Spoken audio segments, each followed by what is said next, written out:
जायफोरहा जुलिनि रादाय खानानै दं आरो थाबैनो जुलि जानो थांगासिनो बिसोरनि थाखाय मोनसे गिदिर खौरां। बेबारनिफ्राय हौवा गोदान आरो हिन्जाव गोदाना मानिनांगोन माखासे गोनांथार नेमखान्थिफोरखौ। गोजौ बिजिरसालिया गोदानै जुलि जानो नागिरनायफोरनि थाखाय मोनसे नेमखान्थिनि बिथोन फोसावदों।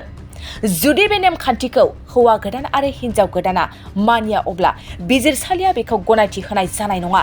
नंगौ, हौवा गोदान आरो हिन्जाव गोदाननि जुलि जानायनि मोनसे गिदिर खौरां।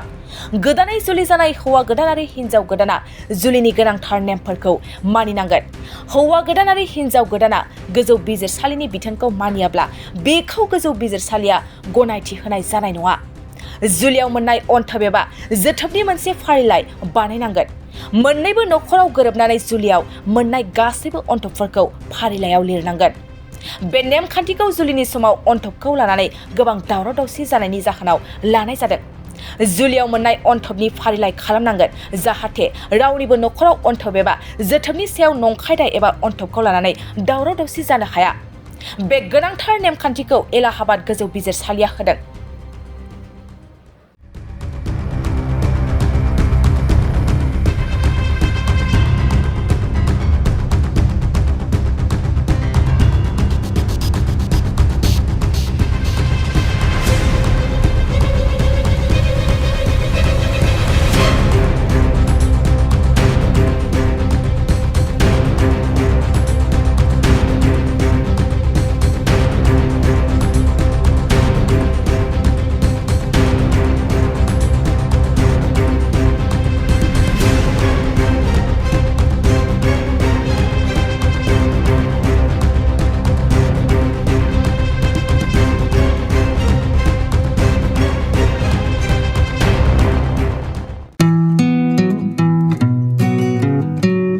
गोजोनथाव खौरां! नोंथांमोननि थाखाय मोनसे गोजोनथाव खौरां लानानै फैदों।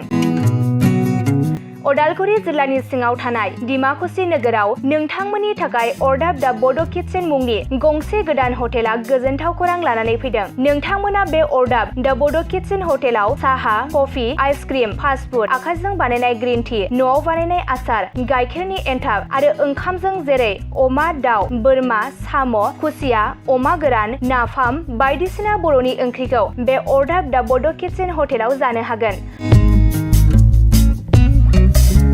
अरदाब दा बड' किटचेन हटेला डिमाकुसि सेन्ट्रेल बेंकनि खोलाहा बरुवा रेडिअ मबाइल गलाजों नांजाबनाय।